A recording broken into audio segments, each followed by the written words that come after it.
오늘은 여자가 주고 싶은 남자에게 보내는 진짜 신호 5가지에 대해 말씀드려 볼게요. 구독과 좋아요, 알림 설정까지 해주실 거죠? 그럼 바로 시작할게요. 여자들은 아무리 욕구가 있고 남자와 잠자리 하고 싶어도 하고 싶다라고 직접적으로 말하는 경우가 거의 없어요. 그래서 몸짓이나 눈빛 등 비언어적으로 은근한 신호를 보내서 간접적으로 상대방이 알아차리게 만들려고 합니다. 그런데 여자가 아무리 신호를 줘도 생각보다 많은 남자들이 그 신호를 알아차리지 못해 기회인 줄도 모르고 타이밍을 놓쳐버릴 때가 많다는 거예요. 또는 기회가 아닌데도 잘못 받아들여서 무리하다. 오히려 관계가 악화되기도 하고 신호를 오인해서 창피를 당하기도 합니다. 그래서 오늘은 여자가 남자와 자고 싶을 때 보내는 확실한 신호들을 알려드릴 테니까 궁금하신 분들은 영상 끝까지 봐주세요. 여자가 주고 싶을 때 남자에게 보내는 진짜 신호 5가지. 첫 번째, 몰래 쳐다본다. 여자들은 아무리 마음에 드는 남자가 있더라도 자신이 먼저 초반부터 적극적으로 들이대진 않습니다. 좋아하면서도 아닌 척 행동하는 거죠. 보통 은연중에 표현하거나 무식적으로 나온 행동들이 대부분이에요. 우리는 이걸 내승이라고 부르죠. 그런데 남자들이 이런 시그널을 파악하지 못한다면 연인으로 발전할 수 있는 기회를 놓칠 수 있습니다. 이러한 여자들의 호감 표현 중에서 가장 흔한 행동은 남자를 유심히 쳐다보는 거예요. 이렇게 쳐다보는 행동은 눈 마주치기, 즉 남자와 아이 컨택을 하기 위한 건 아니에요. 아주 적극적인 여자들을 제외한 대부분의 여자들은 소심한 편이기 때문에 남자의 시선이 느껴지면 대부분 시선을 피합니다. 남자들이 예쁜 여자를 보면 자기도 모르게 시선을 두는 것처럼 여자들도 마음에 드는 남자를 보면 시선을 멈추지 못하는 거예요. 그렇게 남자를 몰래 쳐다보다가 막상 그가 자신을 쳐다보면 움찔 놀라 다른 곳으로 시선을 피하게 됩니다. 이처럼 몰래 보다가 남자와 시선이 마주쳐서 놀라는 경우가 있어요. 이런 경우 절대 해서는 안 되는 남자 행동이 있는데요. 그것은 바로 왜 나를 쳐다봤어요? 라는 식으로 이유를 묻는 거랍니다. 이건 여자를 무안하고 창피하게 만드는 행동이니까요.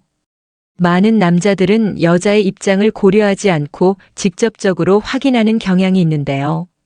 하지만 연애 고수는 묻지 않고도 여자의 마음을 읽어내는 능력이 있습니다. 사실 능력이라고 말하기보다는 눈치가 빠르다라는 표현이 적절할지도 몰라요. 지금 당신을 몰래 쳐다보는 여자에게 조금이라도 호감이 있다면 절대 이런 행동하시면 안 됩니다. 이런 행동으로 인해 여자는 자존심에 상처를 입게 되고 그 남자에 대한 호감이 급격히 사라지게 될 거예요. 만약 그녀와 눈이 마주셨다면 입꼬리만 살짝 올리는 미소를 보내는 것이 좋습니다. 두 번째, 떠보는 말로 플러팅한다. 요즘에는 플러팅이란 말을 자주 쓰는데요. 플러팅이란 상대방에게 호감을 가지고 접근해서 말을 걸거나 신체 접촉을 하는 행위를 뜻합니다.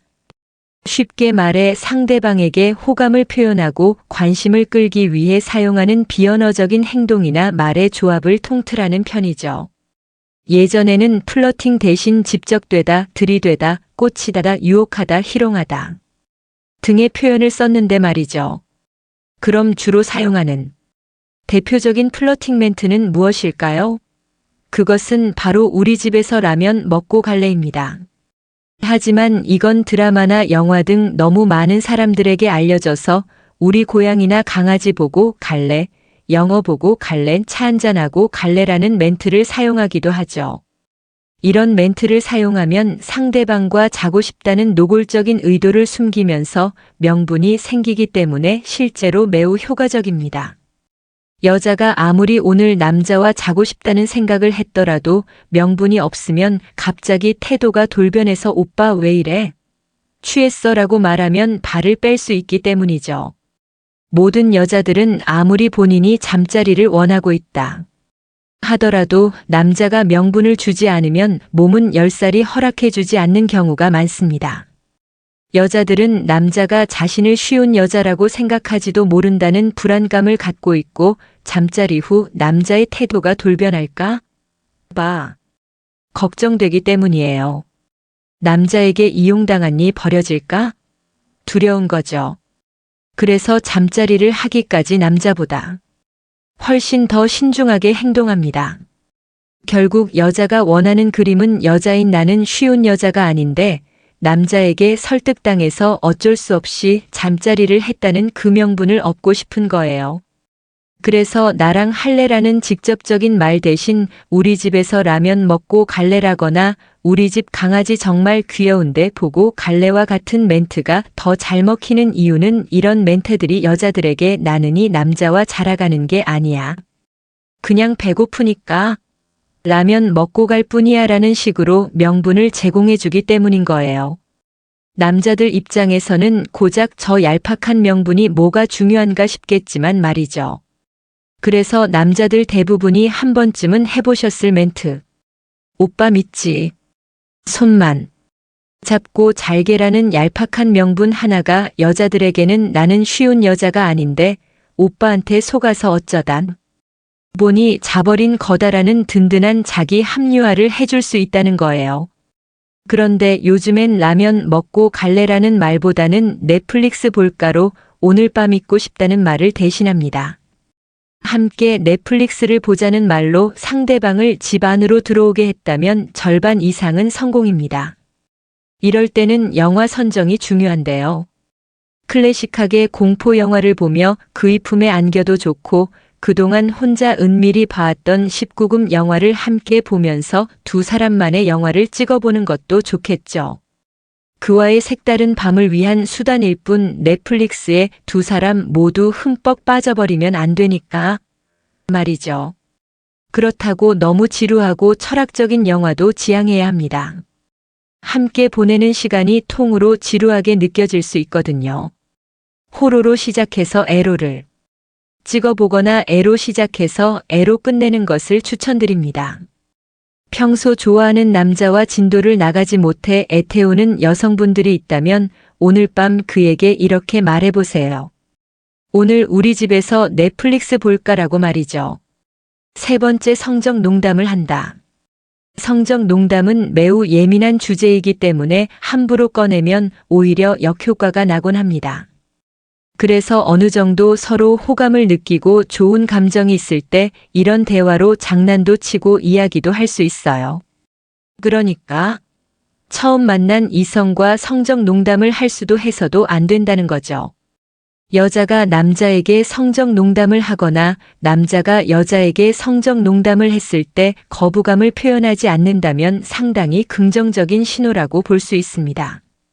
성적 농담 자체가 상대방이 어렵거나 싫다면 무조건 거부감이 들기 때문에 절대 하지 말아야 할 대화의 종류니까요.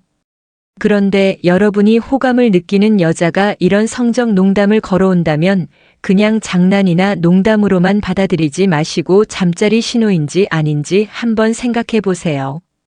네 번째, 입술을 만지거나 핥는다. 입술은 남녀 사이 연인 관계로 발전하게 되는 전환점인 바로 키스를 하는 부위이기 때문에 남녀에게 입술은 매우 특별한 부위입니다. 보통 연애와 관련된 상징적인 부위죠. 여자가 당신의 입술에 터치를 한다면 이성적으로 좋아하고 있을 가능성이 아주 큽니다. 아무리 친한 사이라도 섣불리 만지기 어려운 부위이기 때문에 이성으로서의 호감이 크다고 볼 수 있어요. 만약 여자가 당신을 보면서 자신이 입술을 하든다면 당신에게 성적 매력을 강하게 느끼고 있는 거랍니다. 버클리 대학의 지안 곤자가 교수 연구 결과 사람들은 상대방을 어떻게 생각하느냐에 따라 몸짓으로 나타난 행동이 달라졌는데요. 이성과 대화를 나누며 성적 매력을 많이 느꼈다고 대답한 사람들은 다음의 행동들을 많이 했습니다. 첫째, 입술 오므리기. 두 번째, 입술 만지기. 세 번째, 혀 내밀기. 유독 입술이나 혀와 관련된 행동이 많죠. 입술과 혀를 움직이는 건 키스를 연상시키며 성적 매력을 강하게 어필하는 동작인 거예요. 입술은 남성에게도 여성에게도 굉장히 특별한 부위입니다. 친한 사이에서도 입술을 만지는 건 쉽지 않죠.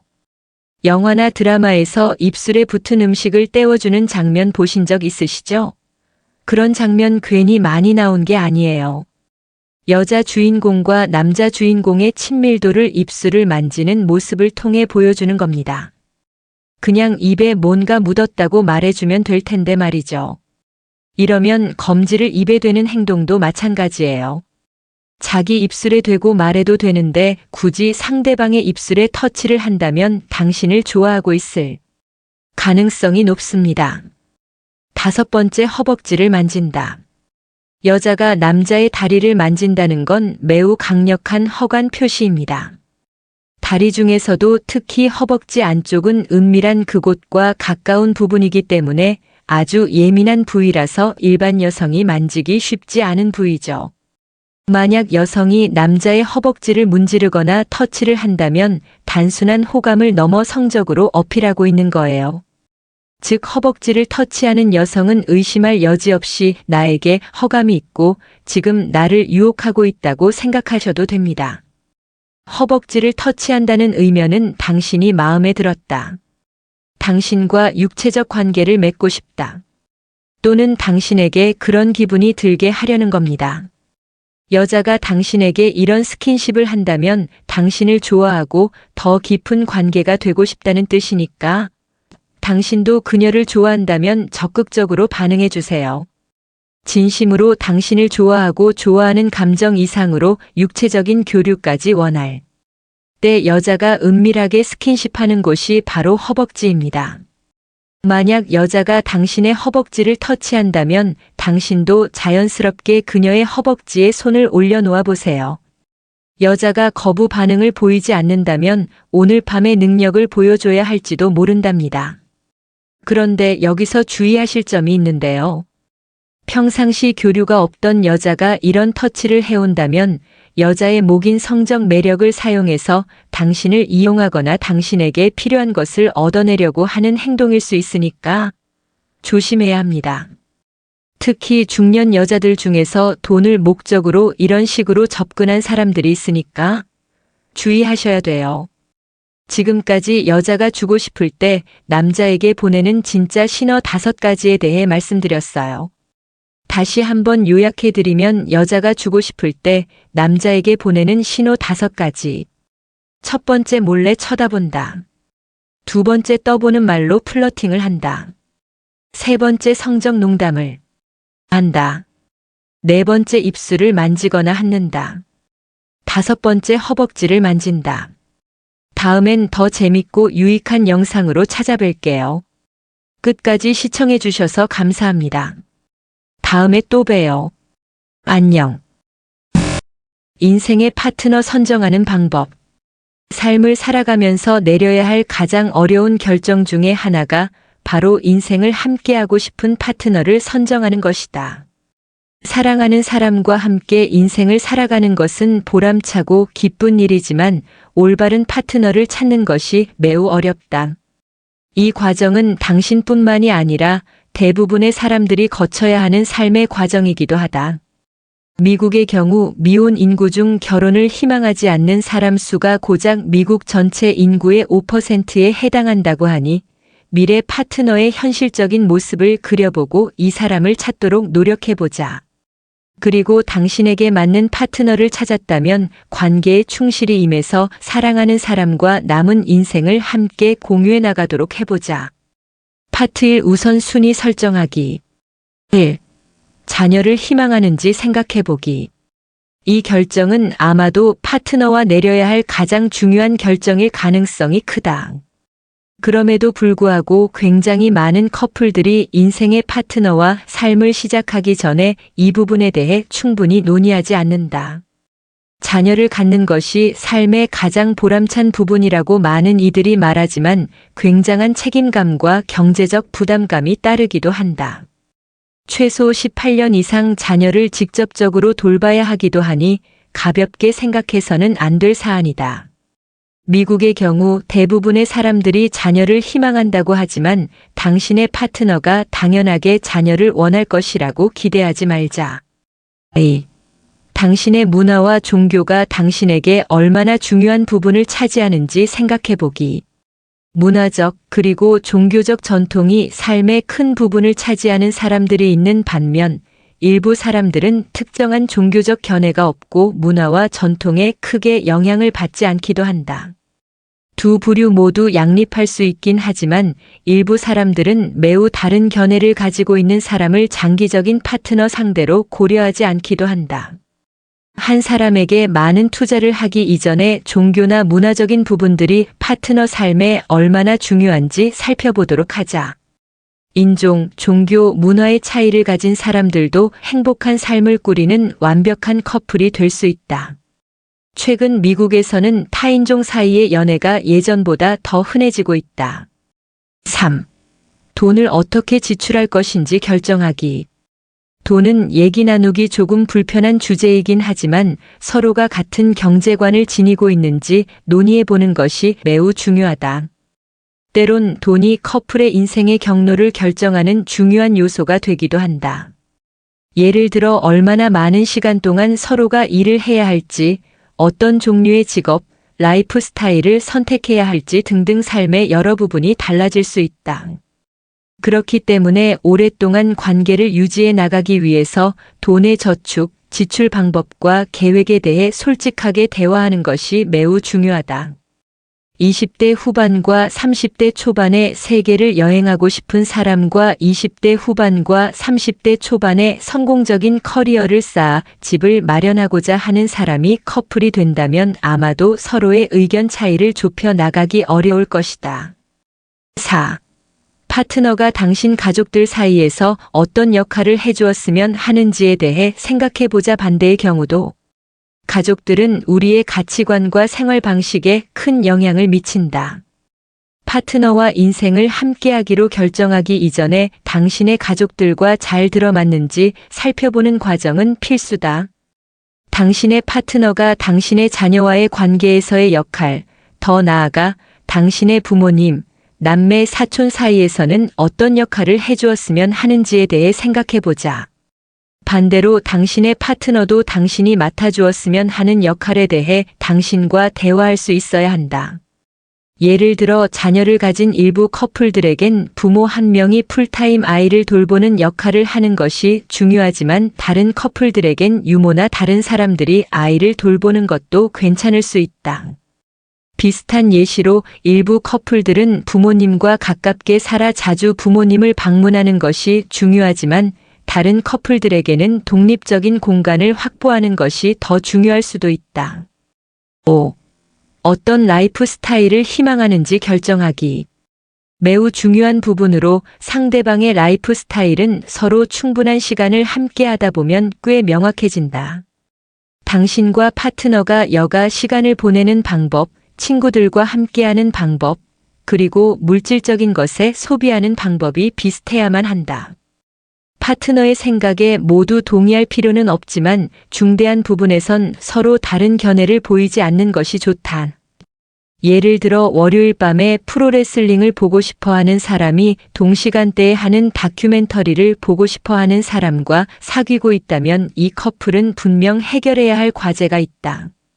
반면에 집을 구매하고자 하는 사람이 같은 목표를 공유하지 않는 사람과 사귀거나 교제 중에 다른 사람과도 교제하려는 목적을 가진 사람이 그렇지 않은 사람과 만나고 있을 때 장기적인 행복을 찾기 어렵다. 6. 어디서 거주하고 싶은지 결정하기. 종종 장소가 커플의 행복을 결정짓는 열쇠가 되기도 한다. 친구들이나 친척들 근처에 사는 것을 선호하는 사람이 있는 반면에 특정한 활동이 가능한 지역에 거주하는 것을 선호하는 사람들도 있다. 모두가 만족할 만한 장소를 찾기 어려울 경우 관계를 지속하기 위해서 계속 거주지를 옮겨 다녀야 할 필요가 있을 수도 있다. 파트의 이상적인 파트너상 결정하기. 1. 당신 자신에 대해 정확하게 파악하기. 인생의 파트너를 찾는 과정은 바로 당신으로부터 시작한다. 당신에게 가장 적합한 사람을 알기 위해서 당신 자신에 대해 정확하게 알아야 한다.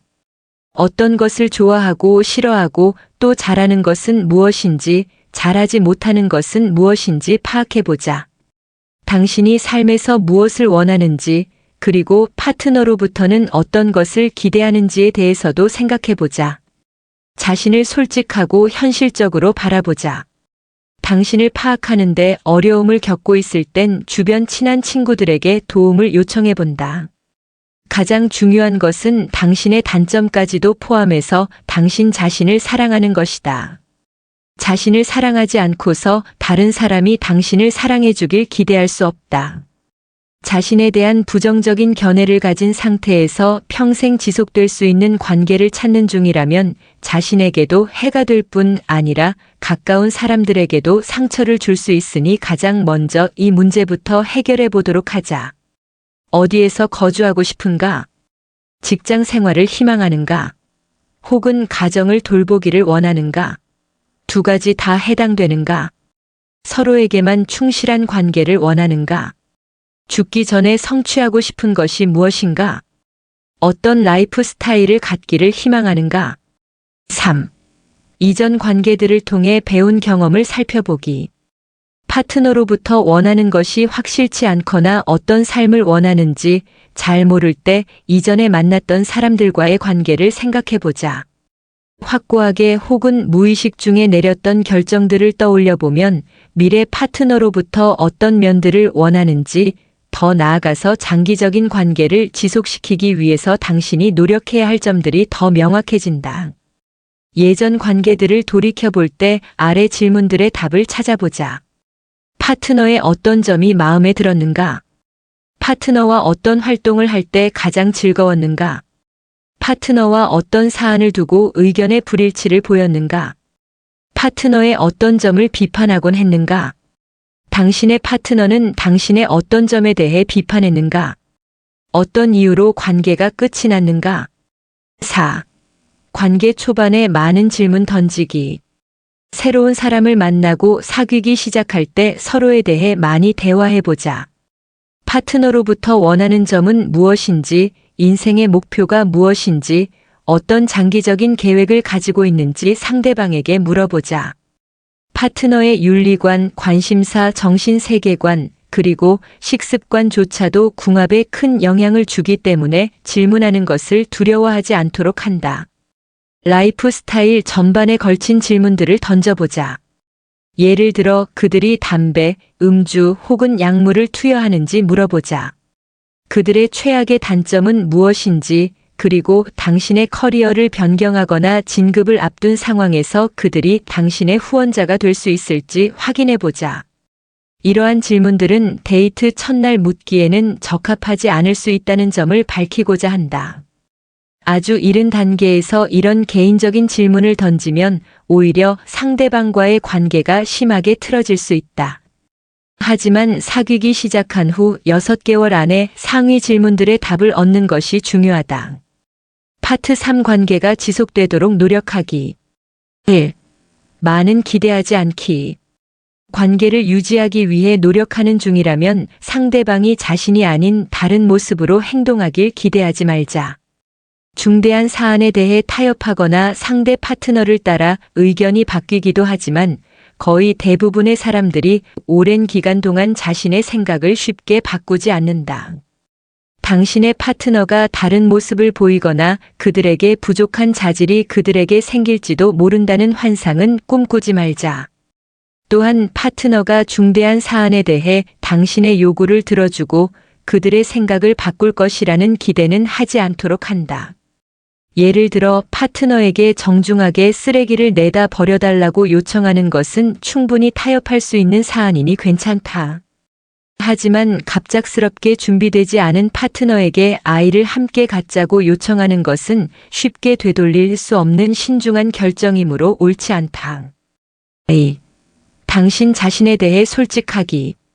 당신 파트너를 변화시키려고 하거나 속이지 않는 것처럼 당신 자신에게도 동일한 자세로 다가가는 것이 중요하다. 교제할 때 당신의 과거나 현재 상황에 대한 진실을 살짝 바꾸어 얘기해서 상대방에게 잘 보이고 싶을 수도 있다. 하지만 이는 자책감으로 이어지기도 하고 나중에 문제점을 야기할 수도 있다. 상대방이 진실을 알아버린 순간 서로 간의 믿음에 큰 상처가 될 수 있다. 예를 들어 첫 몇 번 데이트에 나갈 때 평상시에 입는 것보다 더 화려한 옷을 입는 것은 괜찮지만 당신이 종교적인 신념이 강한 사람이라면 상대방을 행복하게 하기 위해서 종교에 전혀 관심 없는 척을 했을 경우 문제가 될 수 있다. 거짓말 혹은 일부 정보를 누락하는 등의 방법으로 상대방이 당신을 당신이 아닌 사람으로 오해하지 않도록 하자. 나중에 상대방이 진실을 알게 되었을 때 큰 상처가 돼서 신뢰가 회복되기 어려울 수 있다. 3. 미래의 파트너가 될 사람과 많은 시간을 함께 보내기. 파트너와 앞으로도 많은 시간을 함께 할 수 있을지 알아보는 방법은 실제로 해보는 것이다. 장기적으로 파트너와의 관계가 지속될지 알아보려면 다른 사람들 사이에서 최대한 다른 환경에서 파트너와 시간을 많이 보내는 것이 중요하다. 몇 일, 몇 주 혹은 몇 개월 동안 함께해도 좋은 사람이라면 당신은 꽤 좋은 파트너와 함께하고 있는 것이 분명하다. 당신의 파트너가 당신과 가까운 관계에 있는 사람들과 잘 지내는지 살펴보는 것이 중요하다. 반대의 경우도 마찬가지다. 당신의 파트너와 파티나 모임 자리에 함께 참석해서 친구들과 가족들에게 소개해보자. 파트너가 당신 주변 사람들과 잘 지낸다면 몇 가지 걱정거리는 덜어버린 셈이다. 4. 충분한 시간 갖기. 당신은 평생을 함께할 사람을 찾고 있다. 너무 서두르려고 하지 말자. 관계가 자연스럽게 성장할 수 있도록 하고 너무 갑작스럽게 동거나 결혼 같은 계획되지 않은 일들을 서두르지 않는다. 이러한 결정을 급히 서둘 경우 인생을 살아가는 방법이 당신과 너무 다를지도 모르는 사람과 준비되지 않은 상태에서 함께 살아가야 할 수도 있다. 당신의 미래 파트너에 대해 충분히 알기 전에 너무 친밀해지지 않도록 하는 것이 좋다. 가벼운 관계가 심각한 관계로 발전할 수 있는 가능성도 있다. 하지만 성적인 친밀함이 장기적인 행복의 근원이 돼서는 안 된다. 성적인 매력이나 궁합이 장기적인 관계에 중요하긴 하지만 서로가 잘 맞는지 알아보기 위해 상대방을 충분히 이해할 수 있는 시간을 갖도록 하자. 5. 파트너 주변에서 당신이 어떻게 행동하는지 관찰하기. 당신의 실제 모습과는 다른 거짓된 모습으로 행동하거나 재밌다고 생각지도 않는 것에 웃고 있다면 당신이 파트너와 진정하게 편한 관계가 아닐 수도 있다. 하지만 파트너 곁에서 안정되고 편안함을 느낀다면 안심해도 좋다. 파트너와 함께 있을 때 완전한 자신의 모습을 보일 수 있는 것이 중요하다. 결국 자신의 아닌 모습인 척 하는데 소요된 에너지가 방전될 수밖에 없는데 이 시점이 결혼 5년 차라면 꽤 난감한 상황이 아닐 수 없다. 6. 희생할 준비가 되어 있는지 보기. 어떠한 관계도 완벽하지 않다. 파트너를 위해서 당신이 원하는 것을 포기해야 할 시기가 찾아오곤 하는데 어떤 식으로 얼만큼 희생할지는 당신에게 달려있다. 행복한 관계를 가진 많은 커플들이 서로 이런 희생을 주고받곤 한다. 관계를 위해 작은 개인의 습관이나 행동과 같은 부분은 타협되고 희생되어도 좋다. 하지만 삶의 방향을 결정하는 중요한 사안일 경우 희생하게 되면 두 사람이 서로 잘 맞지 않을 가능성이 높다. 당신이 배우자나 자녀가 있다면 친구들과 모임을 덜 갖는 것은 꽤 이성적인 희생이지만 자녀를 당신이 간절하게 원하면서도 파트너로 인해서 자녀를 갖지 않도록 결정하는 것은 올바르지 않다. 파트 4. 나만의 그 사람 찾기. 1. 적극적으로 임하기. 자신만의 짝이 세상 어딘가엔 있다고들 하니 당신만의 사람을 찾아보자. 새로운 사람을 만나지 않고 새로운 것을 시도해보지 않거나 집 밖으로 전혀 나가지 않는다면 당신만의 사람을 찾을 수 있는 가능성이 매우 낮다. 인생의 파트너를 찾고 있다면 일단 집 밖으로 나가보자. 사회생활하는데 여가 시간을 보내면서 새로운 사람들을 만나보거나 일단 세상 밖으로 나가보는 것도 좋단. 데이트 전문가들은 적극적인 자세로 임하라고 권해준다. 커리어에 쏟는 노력만큼 연애에도 투자해야 한다고 한다. A. 당신이 좋아하는 일을 하며 사람들 만나기. 일반적인 믿음과는 달리 매주 금요일 밤 시끄럽고 사람 많은 비싼 나이트 클럽에서 데이트 상대를 찾지 않아도 되고 할리우드 영화 캐릭터처럼 잘 차려입은 신사처럼 굳이 보이지 않아도 된다. 이런 식으로 접근하는 것이 잘 통할 수도 있겠지만 대부분의 사람들은 일상적으로 자신이 좋아하는 활동을 하다가 인생의 파트너를 만나곤 한다. 이런 식으로 사람을 만나면 비슷한 관심사를 가진 사람들과 만날 수 있는 확률이 더 커지고 자연스럽게 서로 더 잘 통하게 된다. 혼자 하는 취미 활동을 통해서도 다른 사람들을 만날 수 있다. 만화책과 비디오 게임을 좋아한다면 컨벤션과 같은 이벤트에 참여해보자.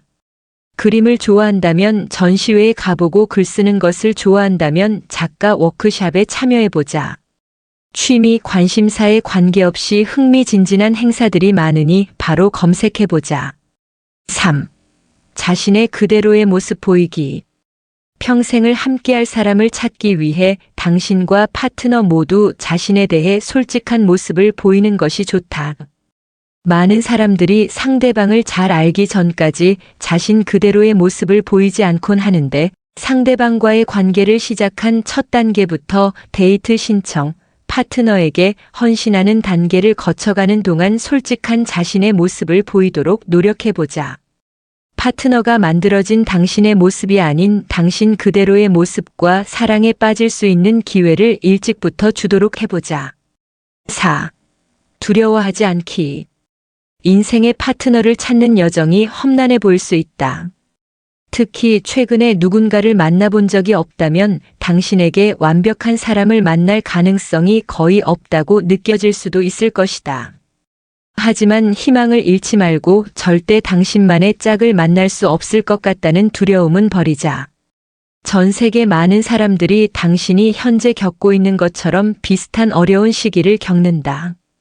일시적으로 어려움을 겪을 수도 있겠지만 당신만의 그 사람을 찾는 특별히 올바른 방법은 없다.